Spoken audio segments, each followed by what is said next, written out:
This is the epic story of the Battle of Crete, one of the most bitter and exciting battles fought between German and Allied forces during the whole of the Second World War. The decisive action took place in May 1941 over 5 days, and twice its outcome hung in the balance. By the end of the third day, the number of German losses exceeded the total of all losses in all other theaters since the outbreak of hostilities. Yet, despite overwhelming odds, 8,000 men defeated an Allied army nearly 5 times its strength. These were the brave airborne soldiers of the Fallschirmjäger.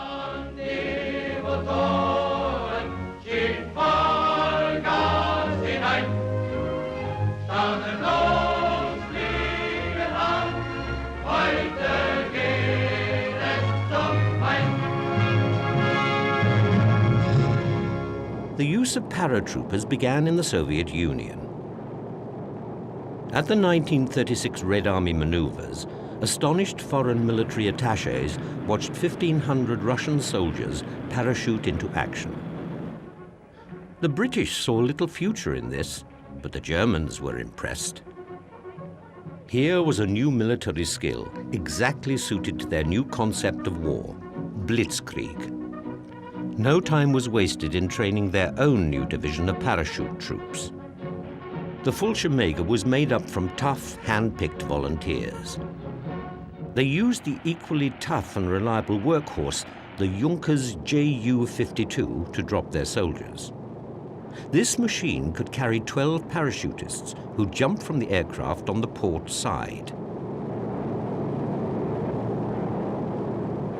The parachutists wore special protective boots, knee pads, overalls, gloves, and helmets.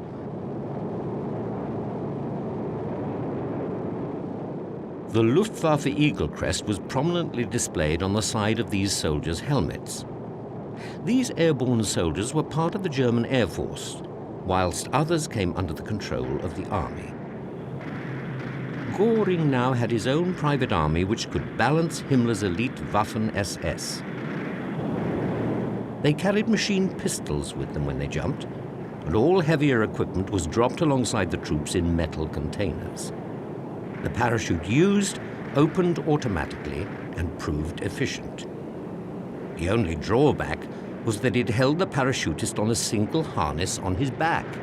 This allowed no control at all over the canopy or direction of the drop, and dropped a soldier at an angle which would horrify modern-day parachutists. By the outbreak of war in 1939, the Germans had amalgamated their airborne troops into a crack division of paratroopers under the command of General Major Kurt Student. The first real major airborne offensive came on the 10th of May 1940, when they landed in Belgium and took the bridges over the Albert Canal and the fortress of Eben-Emael. The German parachute troops had also been involved from the beginning of the war. They took part in the occupation of Denmark. In Norway, they also fought heroically, and it was here that the parachute troops won their first Knight's Cross.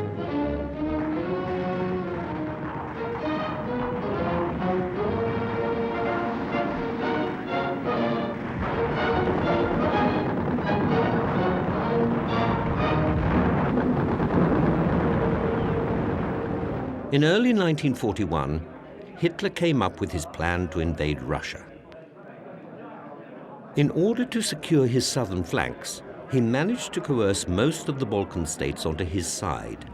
But at the end of March, with the military coup d'etat, the Yugoslavians decided to break ranks. A furious Hitler invaded Yugoslavia and Greece on the 6th of April, 1941. It was a classic blitzkrieg campaign, swift and decisive.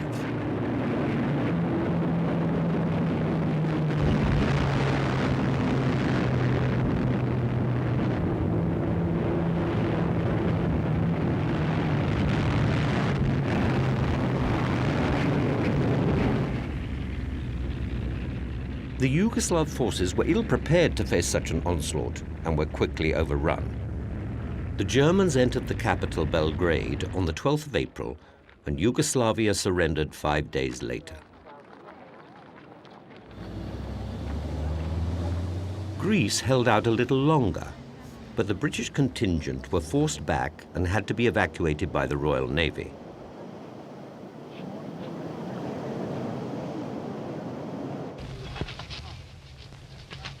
German paratroopers were brought in to try and cut off the escaping British.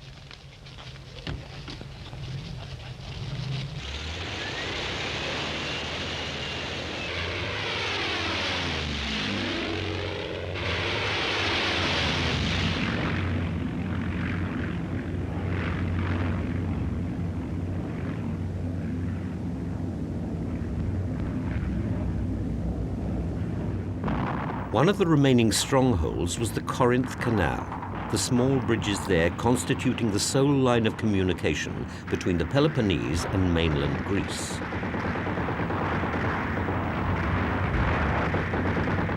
On the 26th of April, German paratroopers jumped well in advance of the army, and after a fierce battle took the canal and the city of Corinth.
The British had been driven from the mainland, but still occupied the island of Crete.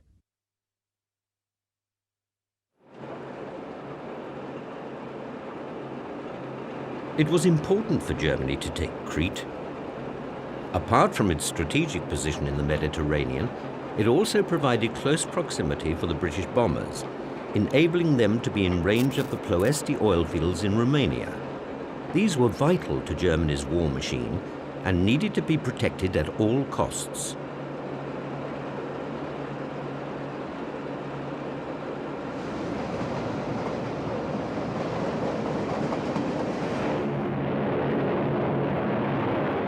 Likewise, German-Italian shipping routes throughout the Mediterranean were also under threat from the Royal Air Force and the Royal Navy.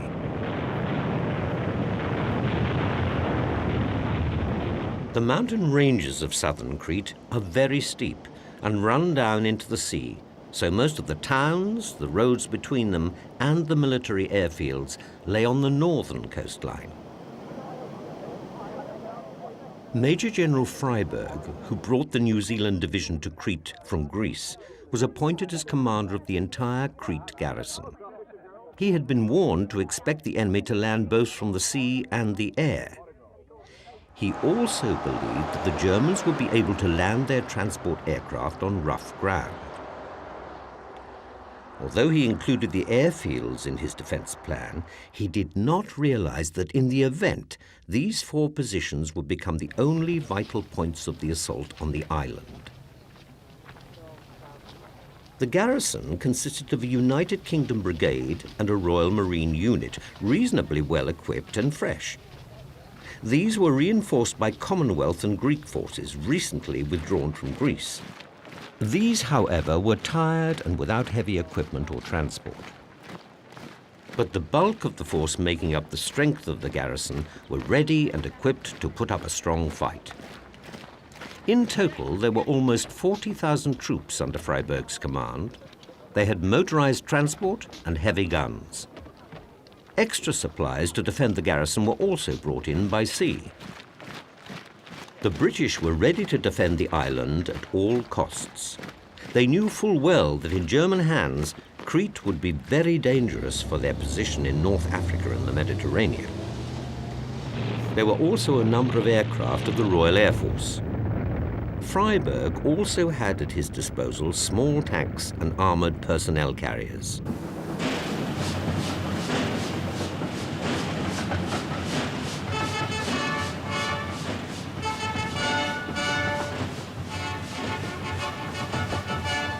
The Germans were on the move. The troops were being transported south through the Balkans, ready for the invasion.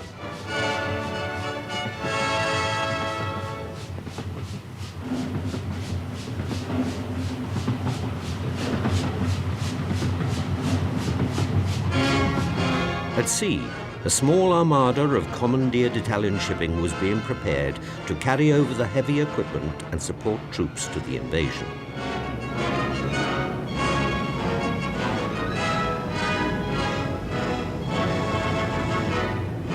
These were supported by the bombers of the Luftwaffe and naval destroyers. In Greece, the paratroopers were preparing.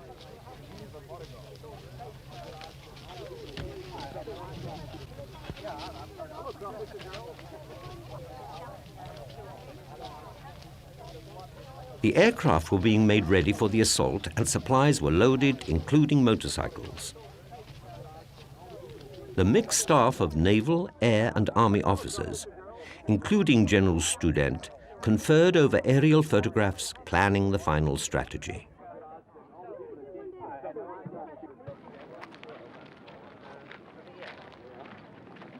Student spent much of his time with his paratroopers. The plan was that they would attack in 2 separate waves. The first group would attack the airfield at Melem and the area around the town of Canea, which was believed to be the garrison headquarters. The second wave would follow, 6 hours later, and attack the airfields and landing grounds at Heraklion and Rettimo. The brave intention being to jump at different points into the midst of a vastly superior enemy and sever their main points, thus paralyzing their movements. As the paratroopers listened to broadcasts from the German High Command, they were wrongly advised that the enemy they were about to face were disorganized, and following their demoralizing defeat on the Greek mainland, lacked the necessary equipment and will to fight. In this overconfidence, they were gravely mistaken.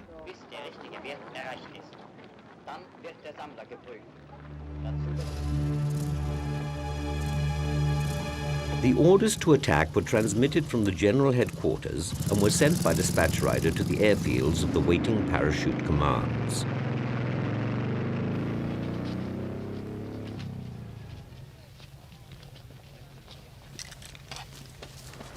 Preceding the first wave was a heavy attack on the island from the Luftwaffe's dive bombers.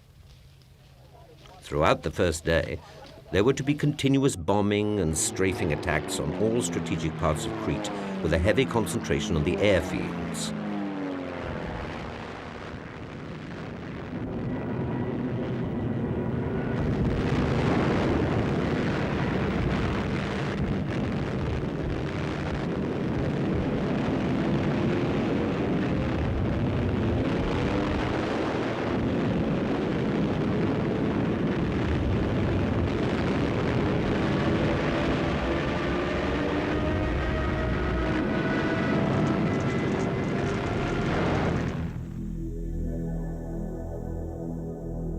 These airfields were irreparably pitted with bomb craters, and almost all of British fighters were destroyed on the ground.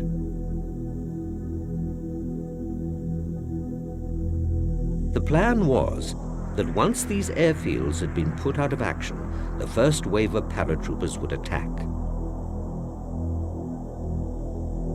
The capture of Malim in the northeast corner of Crete with its 600-meter runway was vital to the success of the whole operation. To the east lay Canea, General Freiberg's headquarters, and also the island's main garrison, defended by a New Zealand regiment.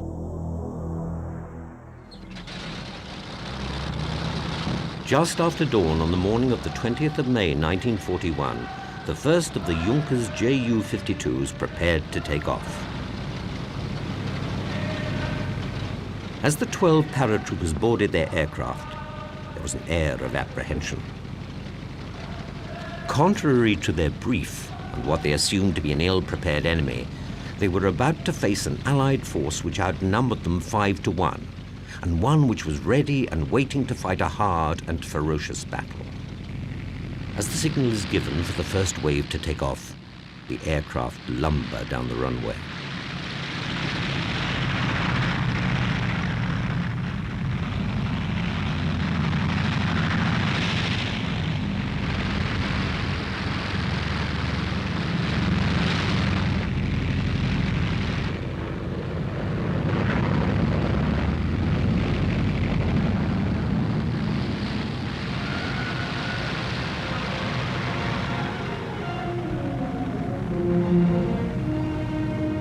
This was the start of an airborne legend.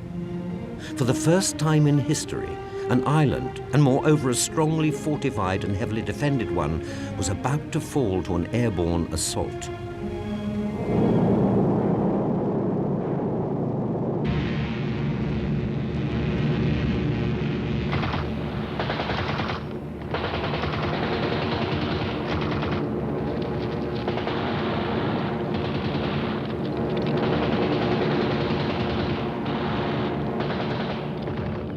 The first group of 90 men, led by Lieutenant Gentz, landed in a hail of gunfire at approximately 0700 hours.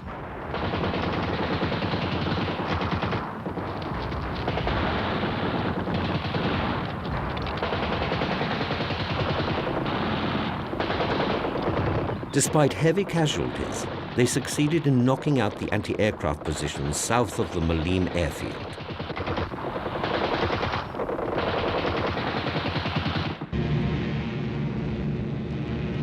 They were followed by another force led by Major Koch, whose orders were to consolidate and then launch an attack on the airfield itself.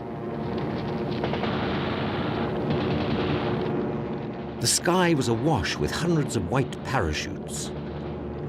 However, things soon started to go wrong.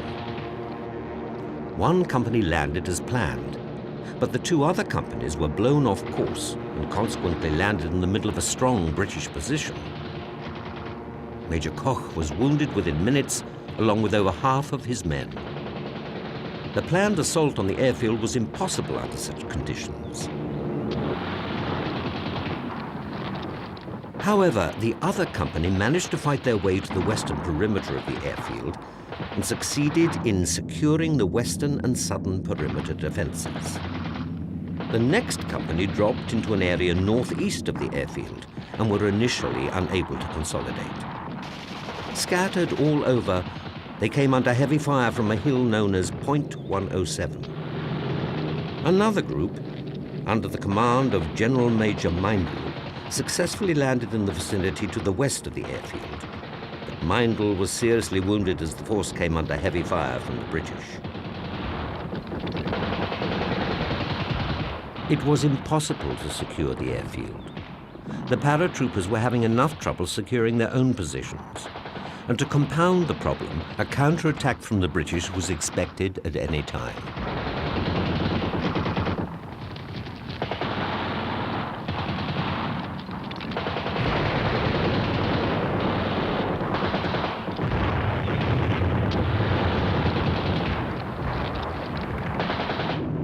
Oberst Heydrich's group dropped onto an area west of Canea. Its task was to capture the towns of Canea, Galatas, and the positions around the Suda Bay.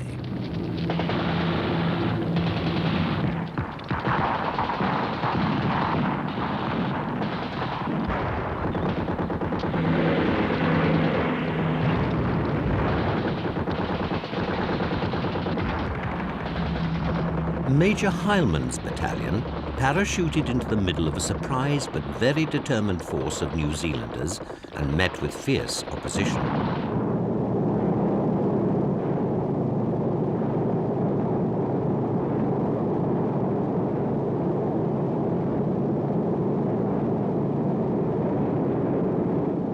Another company, the 9th, landed on the planned position. Unfortunately, others dropped onto mountains and some even dropped into a large reservoir, resulting in many paratroopers drowning.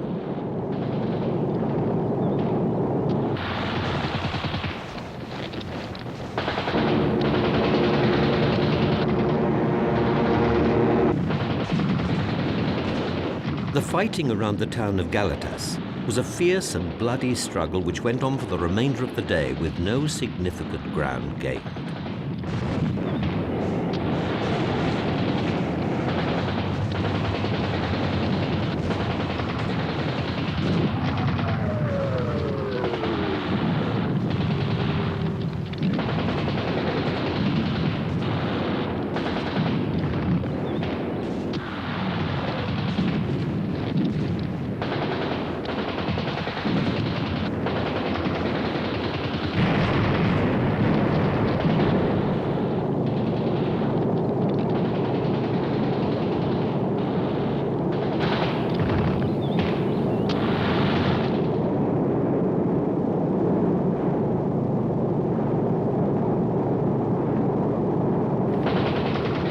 Another battalion dropped near the Agia prison, a useful strong point from which they could control the main road from Heraklion to Canea. They landed near their target, but immediately came under heavy fire.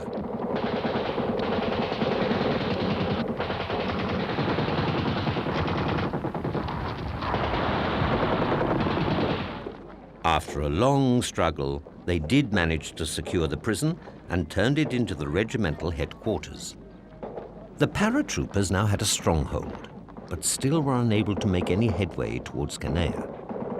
Practically everything had gone wrong with the first wave. None of their prime objectives had been secured, and several battalion and company commanders had been killed or wounded. On the Greek mainland, however, nothing of this was known. But the second wave had also encountered problems. The time planned to reload and refuel the returning aircraft was too short. They had to be refueled by hand from jerry cans. This would mean that the second wave would have to take off in small groups rather than en masse. Student had realized beforehand that his plan to take all key positions in the first day had been ambitious, to say the least. His troops would be scattered over a large area, and splitting the second wave into small groups only compounded the risk. Unaware of the failures of the first wave, Student and the other officers in the high command went ahead as planned. The second wave was to hit the airfields of Retimo and Heraklion.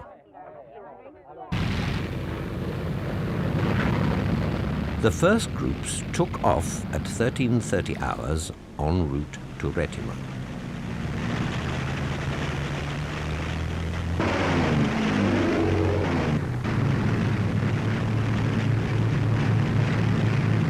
By now, reports were coming back to the High Command from the Luftwaffe, and it soon became apparent that things were not going as planned for the first wave.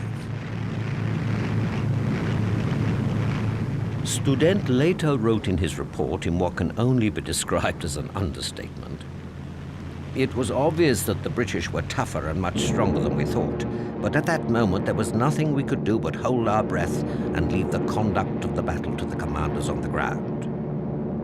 Would the resistance at Crete and Heraklion be as fierce as that around Malim and Canea? The second wave was now airborne.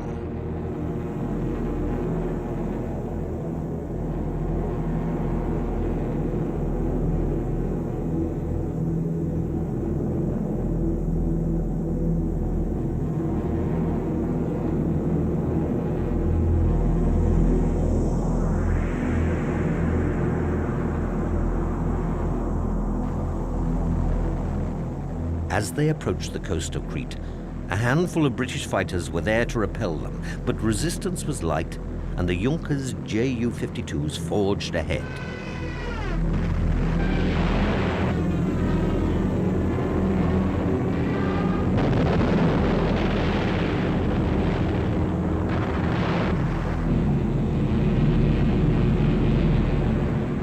The first two companies dropped on Retimo as planned, were immediately pinned down by heavy fire.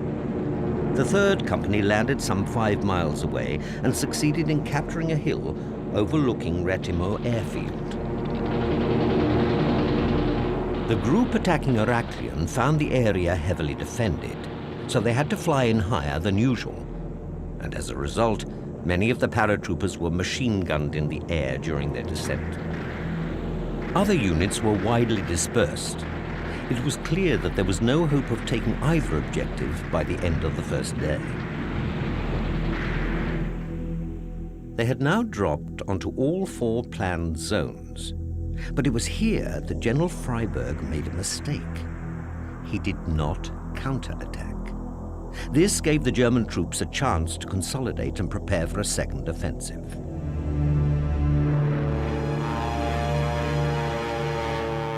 The next morning saw a heavy attack by the Luftwaffe, concentrated around Malim airfield. Although the Battle of Crete was still hanging in the balance, the Allies, by not attacking the German forces during the night whilst they were scattered and disorganized, had lost their best opportunity. By counterattacking in force, they could have swept the Germans into the sea. Now it was too late. Whilst the attack came from the air, the paratroopers on the ground at Malim managed to capture 2 heavy guns and turned them on the Allies. By 1400 hours, 2 more companies had landed at Malim, and before long the whole area around the airfield became a massive battlefield, each side gaining ground. After a hard fight, the airfield defenses were finally overrun, and the German forces had cleared the path to land further forces and reinforcements. By 1500 hours, the Ju-52s began landing, and with them came fresh troops and heavy artillery.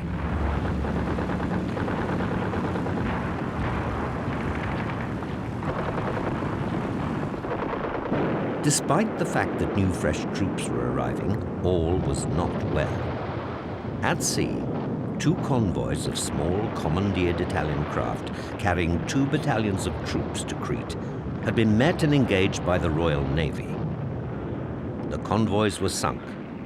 Only 51 men and 1 officer survived. On Crete, losses were also running high. Some of the aircraft had been shot up before managing to land, leaving only the dead and wounded inside.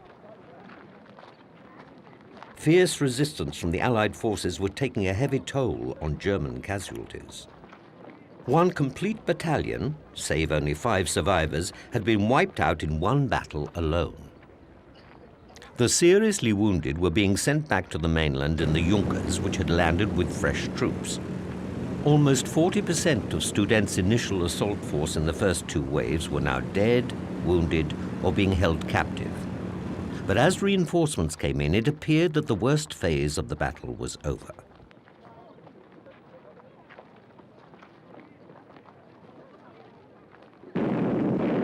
Unbeknown to the Germans, General Freyberg had secured a copy of the campaign plan. This document was of immense importance, for not only did it indicate the strength and intended direction of the enemy thrusts, their order of battle, armament and supply positions, but it was also plain from the document that the Germans had grossly underestimated the strength of the Allies, and also indicated that they had committed virtually the whole of their airborne force.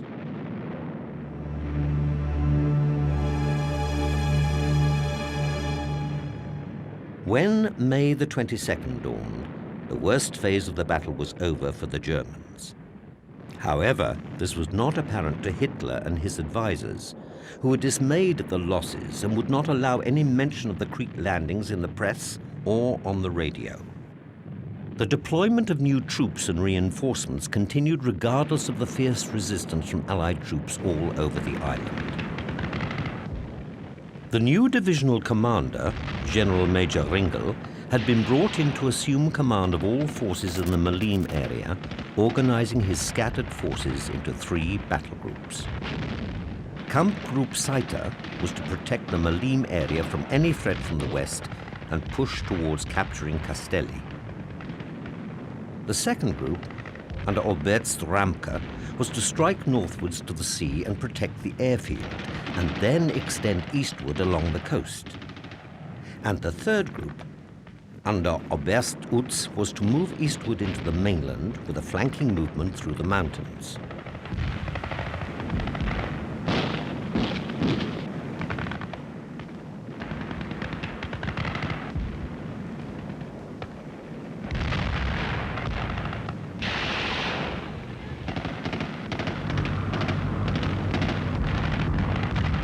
Throughout the day, troops and supplies continued to be flown in. Some aircraft even began to make the precarious flight over enemy territory to bring much-needed food, water, and medical supplies to the small pockets of men on the ground. Unable to move and pinned down by Allied defenses, some of these small groups had been without food and water for over 24 hours, and ammunition was running short.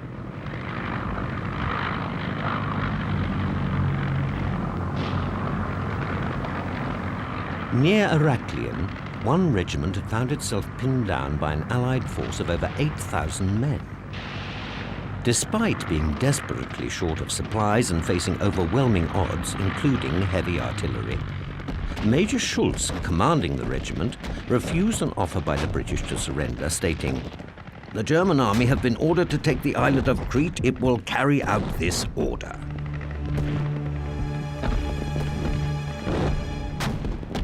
On the west of the island, one battalion had progressed towards Castelli and reported hard fighting against armed civilians. These partisans had carried out frightful atrocities on the wounded and dead Germans. 135 out of 550 had been mutilated beyond recognition.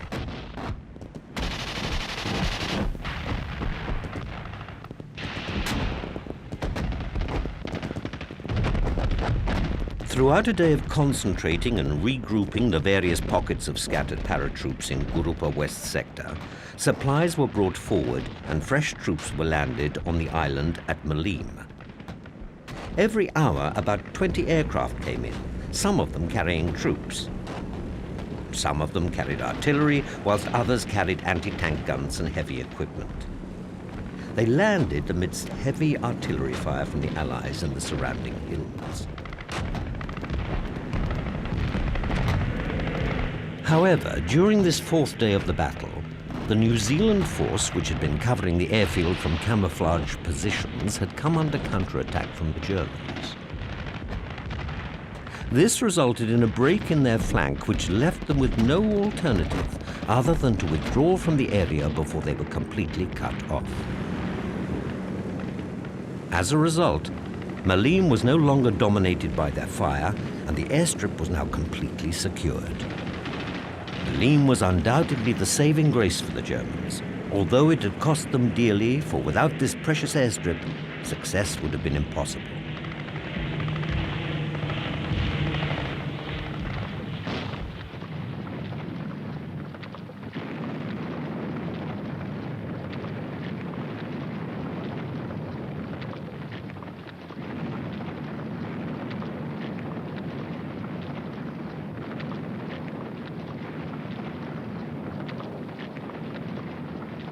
The Germans were now pushing south to reinforce the group under Aubert's Utz. The second force of 2 companies worked its way towards the south coast to strike and secure the town of Paleo-Ora. Operation Mercury, as it was codenamed by the German High Command, was beginning to gather momentum.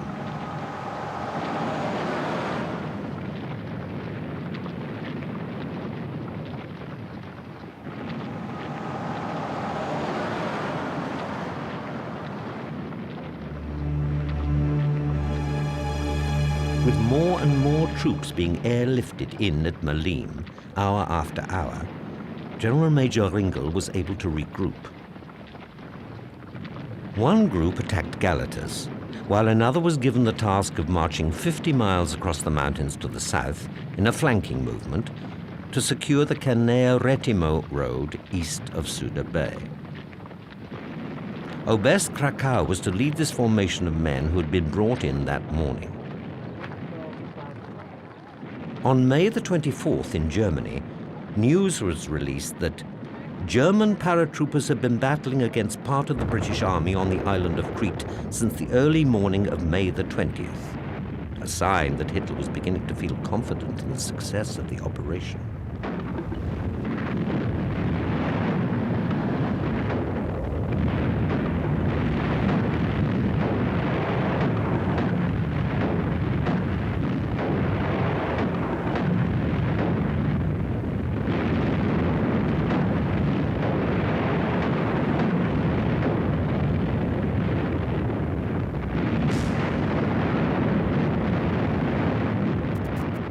Around the town of Galatas, southwest of Canea, fierce fighting raged between mountain troops and New Zealanders. With the help of the Luftwaffe bombarding the defenses from the air, the German troops succeeded in forcing their way into the village.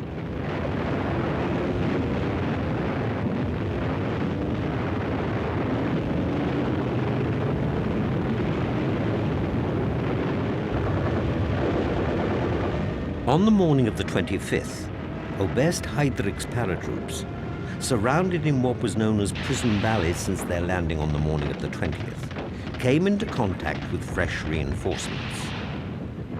They attacked the area around the town of Castelli. Thrust and counter-thrust was accentuated by the crashing sound of artillery shells and the scream of the Stukas overhead.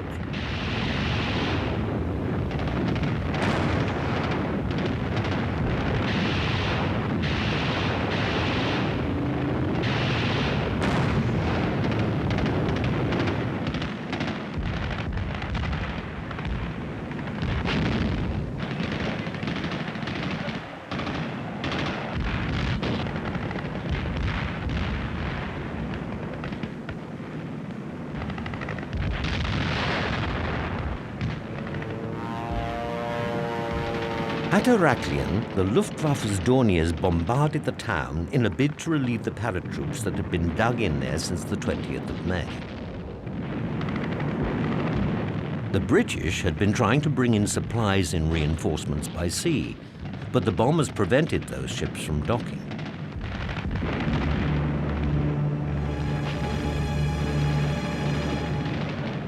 On May the 27th, Freiburg sent the message back to Britain. No matter what decision is taken by the Commander-in-Chief, from a military point of view, our position here is hopeless. Our force cannot stand up to the concentrated bombing that we've been faced with for the past 6 days. I feel a certain part of the force should therefore be embarked. As British soldiers were taken prisoner, further German reinforcements were still pouring in by air and sea to cut off the retreating British.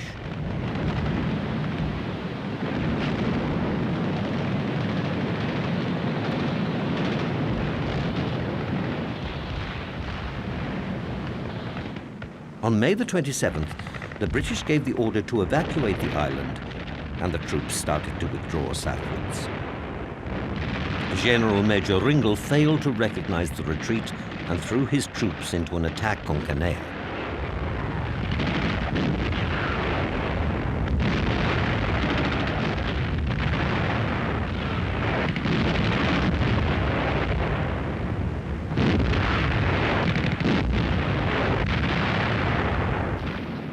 By late afternoon, despite counterattacks by the New Zealand and Australian forces, the Germans had penetrated the town, and Canea and Suda Bay fell into German hands. At Heraklion, things were different. The airfield had still not been taken. This Junkers has been shot up whilst attempting to land, and we can see the aircraft coming in with only one wheel.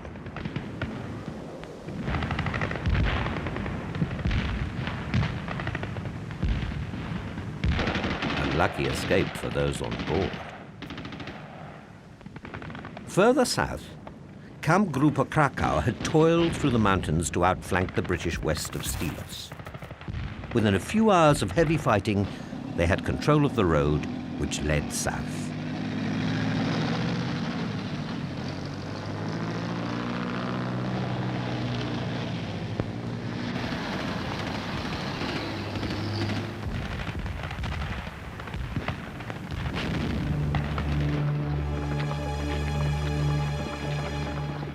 By May the 28th, the evacuation of the Allies had begun, and there followed a steady stream of Royal Naval vessels taking the troops off the island.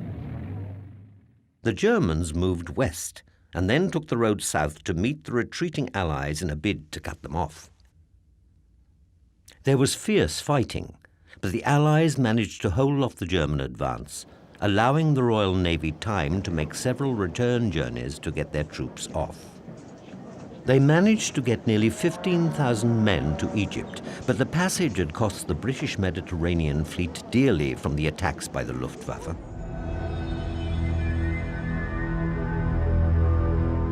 The island of Crete was now about to be completely overrun.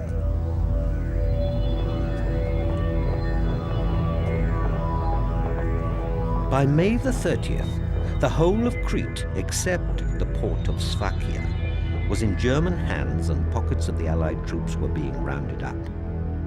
Malim, Canea, Suda Bay, Retimo and Heraklion had all fallen to the invaders, and when the German troops entered the towns, they found very little resistance.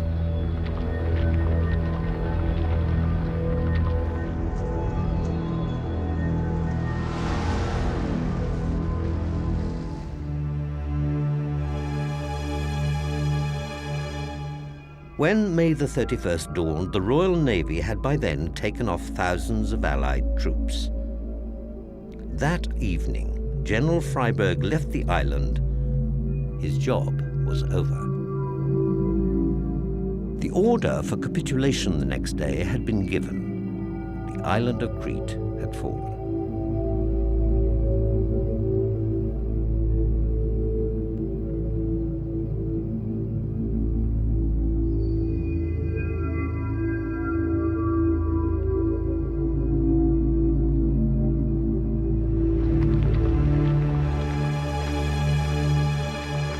At 0900 hours on June the 1st, 1941, the remaining British, Australian, New Zealand and Greek troops surrendered to the Germans. 7,000 British, 3,000 Australians and 4,500 New Zealanders had been evacuated to Egypt, but 11,835 men had been taken prisoner as the island capitulated.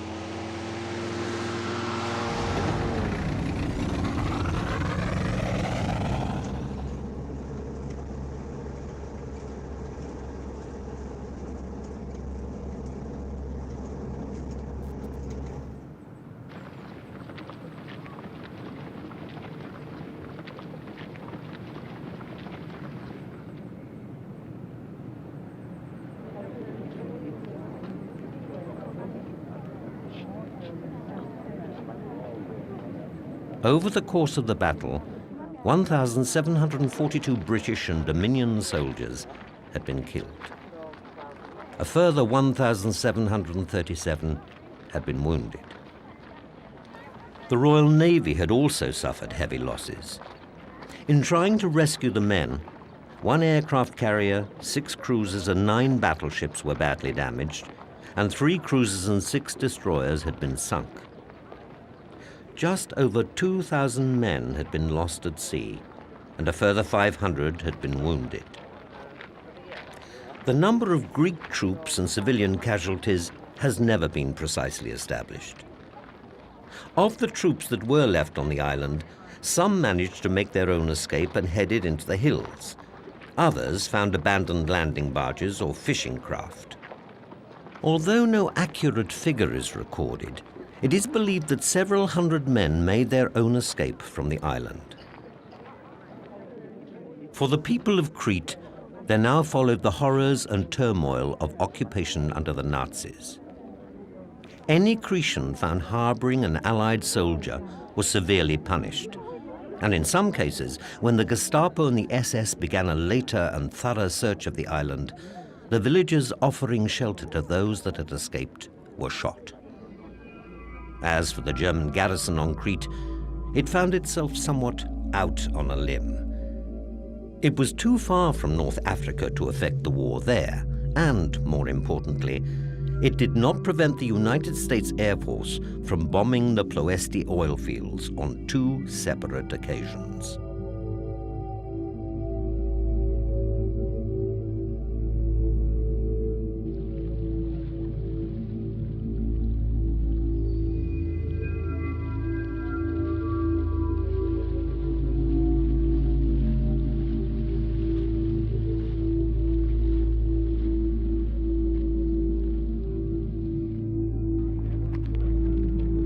Was Operation Mercury a success for the Germans, or was it a phony victory?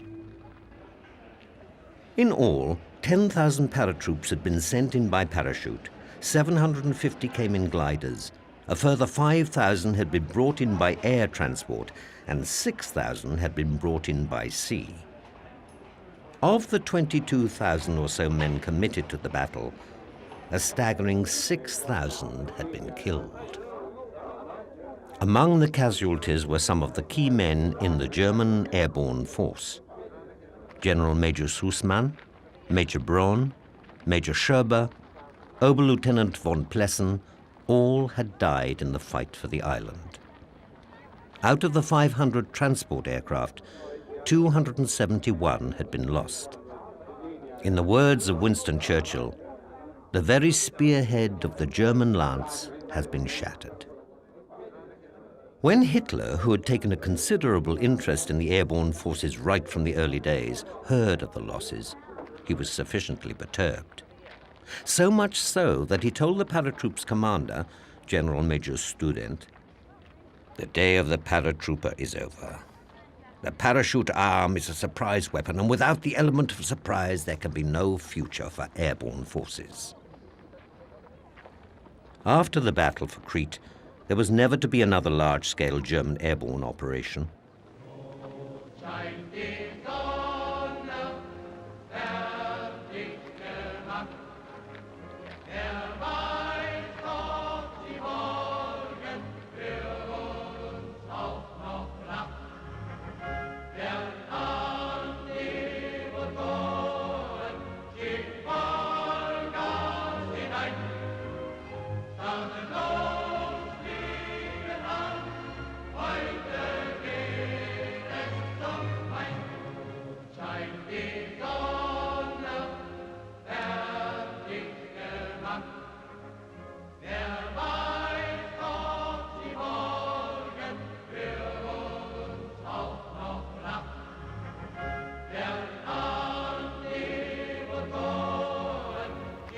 Despite the Pyrrhic victory of Crete and the fact that there were so many losses, there can be no doubt as to the valor of the men that undertook the operation. They had taken part in history's first and still only successful purely airborne operation. They could be proud, and justly so, of their achievement in taking on a force 5 times their own strength.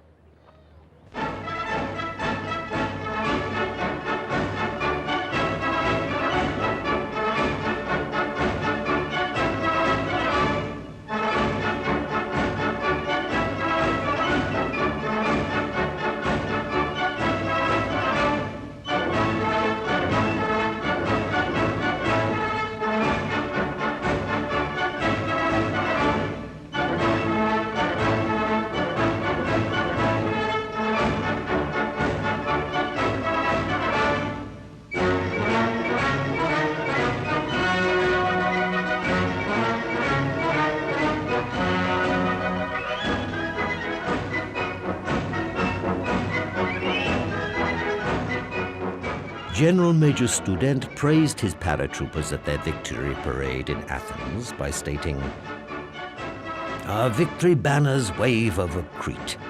You, my paratroopers and airborne troops, have, under your proven leaders, achieved unprecedented feats." Paratroopers, filled with an unstoppable offensive spirit, you, entirely on your own, defeated the numerically superior enemy in an heroic, bitter struggle. Wherever you landed on Crete, you both stormed heroically and held stubbornly.